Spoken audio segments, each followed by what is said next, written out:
He said about sometimes Norwich can overplay at times, about hitting a few. They haven't really hit too much cleanly, and that wasn't a particularly well-struck strike. It was the fact that the goalkeeper fumbled it for him. Yeah, no, absolutely. They've had a couple of shots from outside the box and where they've scuffed them a bit, to be fair. So, like you say, they do try and overplay at times, and we're sort of like saying to them, shoot. And like you say, if you don't buy a ticket, you ain't going to win it. But like you say, that Quintilla's had a shot, struck it quite well. Goalkeeper's made a complete hash of it. But you take it in sort of like what has been quite a keenly contested game without too many clear-cut chances. Yeah, and Fox, it's been another kind of professional away performance by Norwich this season. They've been so good away from home. It's not been a classic performance, but they've done the job. They've got themselves in the lead and have limited QPR to pretty much not too much at all. It's what we call a typical Norwich kind of game, isn't it? I mean, they've controlled the possession. I don't think QPR really have closed them down in defence, which is just allowed Norwich to start off their moves. They're playing out from the back. They're quite comfortable at the back. I think the only time QPR put any sort of pressure on is when Norwich get to their 18-yard box. But as Rob said, we've done our usual game. We've played well. We've kept the ball moving. But it did take. We were just saying before he shot. Take a shot, because even though the shots have been going a little bit wide or off target, you never know. And we can't quite understand how the goal went in, because he struck it well, but the angles we saw, it was almost into his body. I think he was already. In his mind, he caught the ball. He was ready to distribute it out to one of his players, because there was a slight bit of movement in there. But it's a fortunate goal for us, but we'll take that. Yeah, and he'll be very happy there was no fans in the stadium as well, because I'm sure he would have got a bit of stick for that. But we can see the live scores now. The two most important games, of course. Watford are winning at home to Millwall. So as it stands, Rob, no change. Norwich still have to put that champagne on ice, but they're just doing the job they have to do. No, absolutely, and that's what they've got to do. I think they went into this game today, listen, we're not going to be champions after this game. We fully expect Watford to beat Millwall today, and that's what's happening. But like I say, Norwich can do no more. They're winning the game at the moment. I think they've defended again very, very solid and as a unit.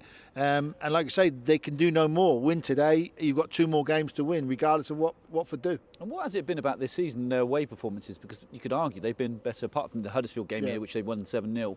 Arguably, the away performances have been better than the home ones. Has that got anything to do with no one being here?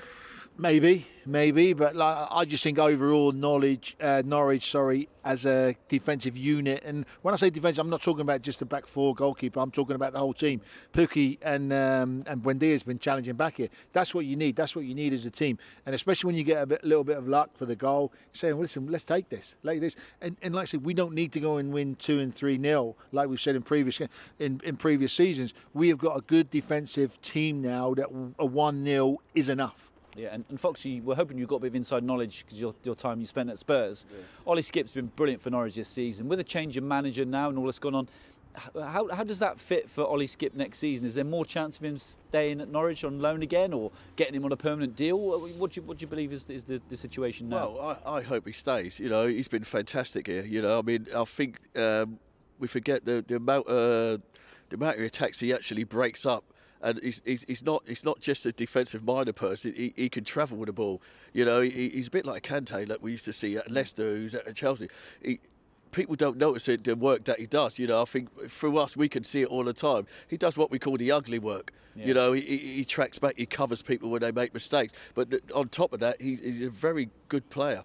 He's technically good. So we're just hoping, keeping our fingers crossed, that maybe we possibly keep him again on loan, because unless the new manager comes in at Tottenham, because obviously the circumstances have changed now with Mourinho leaving. So hopefully they might just allow him to stay out here for now, just get a bit more experience, because he is the type of player who you can see getting better. Yeah, and Rob, we've sung his praises all season long, you in particular, and you made a comment to me a few weeks back about why you think he's player of the season compared to an Emi Buendia. Just because look, I agree. I have to agree. But you said about how I'll let you tell it, mate. It's your lines. Can you remember it? No, I can't remember. I can't remember exactly. Well, I'll tell you. You said Emi Buendia makes Emi Buendia look good and creates things for himself and scores goals. Yeah. Whereas he makes other people look good as well as himself. Skip fills in spaces.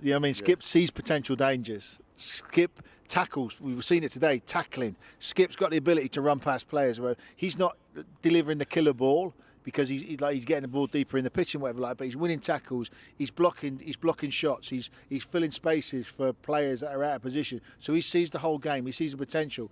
And if he hadn't been there this season, so many more goals would have been conceded because of his knowledge of the game. And like you say, Buendia is a type of player that, listen, I want to look good myself. I want to be the one that scores the goals, which is fine because you need those players in those positions. Yeah, you need of course him you to do. be that type You need of player, that you need shows those selfishness. Yeah, you need those players in those positions. But Skip has done so well, and like Rules just said, he does the dirty work, but he does the dirty work so well. Yeah, and Foxy, the QPR set up as a back five when they're defensive, exactly how most teams are set up against Norwich in this season when they play against them, because they are so good going forward. I mean, how do they break that down? Because they've not changed the way they've played today, and they've managed to get themselves in front 1-0. And we've seen it a lot of times this season. They've continued to do the same thing. Yeah. But you're not going to get a team in the Premier League probably play a back five against you, and if you do, they're going to be even harder to break down. So how do they kind of, not just scrape through these games 1-0 from in the Premier League? We've seen these games like this before when when Norwich are playing against teams and they put extra men back. They got 5 at the back. The only way Norwich could break this team down is by just keeping the ball moving. There were earlier in the game we were saying that they were keeping the ball on one side too long, and I think that's what QPR want. They want to smothicate you in certain areas, so you keep moving the ball around. So I think if they move the ball a bit quicker, once they get stuck on the left side, they need to get out of that left side and get it across to the right side. So you're constantly moving that 5-man defence around, and then gaps will appear. But that's the way teams always line up against Norwich, and I think they're used to it, and they're patient with it, but then it sometimes goes against them when again, we talked about having a plan B. If we ever got a plan B, then the only way we can break these teams down is by upping the tempo. So you could say, arguably, Rob, in the Premier League, Norwich will find more space in attacking areas because teams up against them won't leave so many players back defensively. So surely would that suit Norwich? You'd like to think so. If spaces present themselves, but is it then having the right type of players to exploit those gaps? When those players receive the ball in those spaces, they've got to be able to, like we said earlier in the programme, one-on-one situations don't have the ability to beat those players. And if you do get in those situations, it's so important for players to support them as well. And that's where we're saying, listen, we need to get some pace in the side to support them. But like I say, at the moment, the majority of teams in this division, they've just sat and it's just been like trying to find those spaces. In the Premier League, the Premier League will look to exploit Norwich's when Norwich attack. Premiership teams will see that as a weakness as well, because as soon as we turn over the ball, we know exactly where we're going to pass this ball. So it's going to be tough for them. So they have to do it in the right manner as well. Yeah, and in terms of this game, we can see a slide now of the match stats. But before we even see it, I'm pretty much guaranteed it's going to be similar to what we've seen so far all season from them, isn't it? In terms of dominating performance and away from home, 67% percentage. That's a lot, isn't it? Away from home, Rob. Absolutely. Like I say, we've come accustomed to that as well, and again they've showed it today. But they've had 10 shots, 3 on target.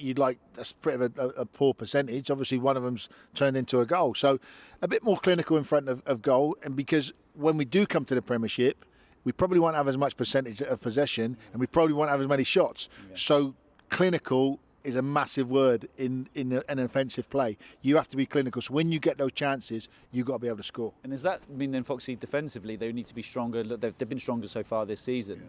Is it staying in games longer in the Premier League? Because you can't go gung-ho as the way Norwich have done this season against teams trying to win games. They've been a little bit more defensive this season. They felt their way into games and won games 1 and 2-0 and 2-1. Is that approach, there's certainly a better approach in the Premier League, isn't it? Because you can't just go at teams. No, you've got to be patient. Down, you're in trouble. You're right. You've got to be patient. But as Rob was saying, also the chances, like you said, the 10 chances. You're playing against a team with 10 chances. There's a majority that 6 of them chances are going to go in, or at least test the keeper. Where like we said, we've had 10 shots, but not only 3 on target or something like that.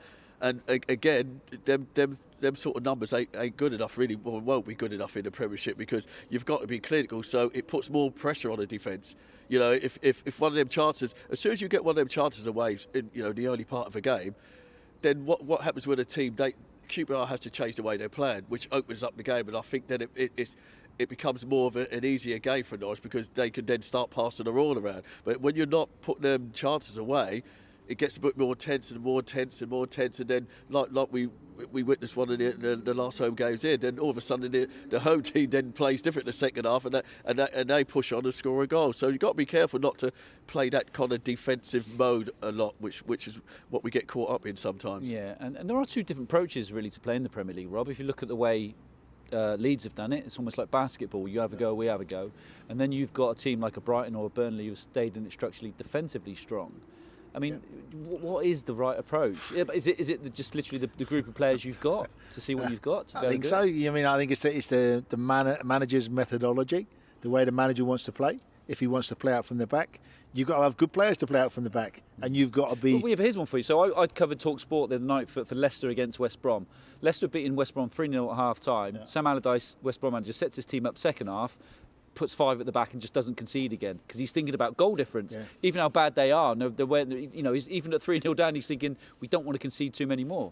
In Sam Allardyce's eyes, his players aren't good enough then, basically. So he's saying that's damage limitation.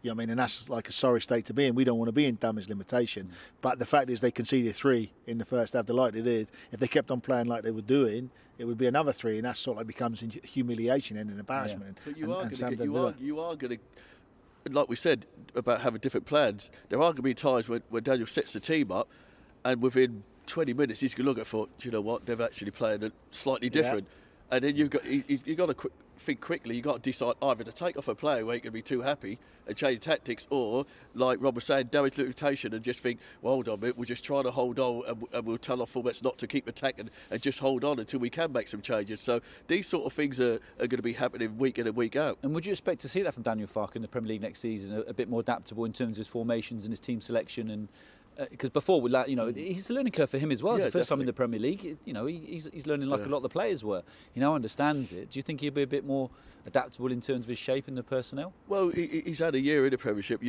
before they went down. So I think you're going to have to adapt. He's going to have to learn on the job, because like you said, when you're out of that Premiership, it changes, So things change and the way teams play have changed.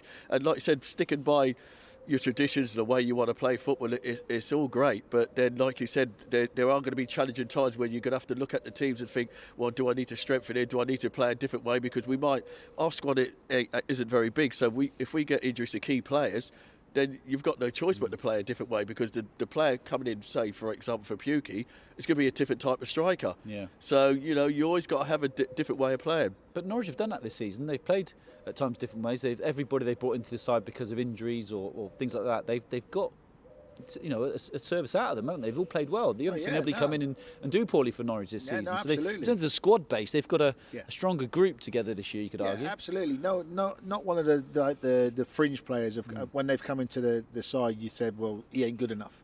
Like you say, and you don't expect him not to be good enough, because this is a championship. The Premiership's another beast, basically. So like I say, when they've come in, they've done really well. And like I say, just going back to the point of like adapting and whatever, and will the manager adapt? Sometimes the players have to adapt. Sometimes the players have to make a decision in an area, in like a situation on the pitch.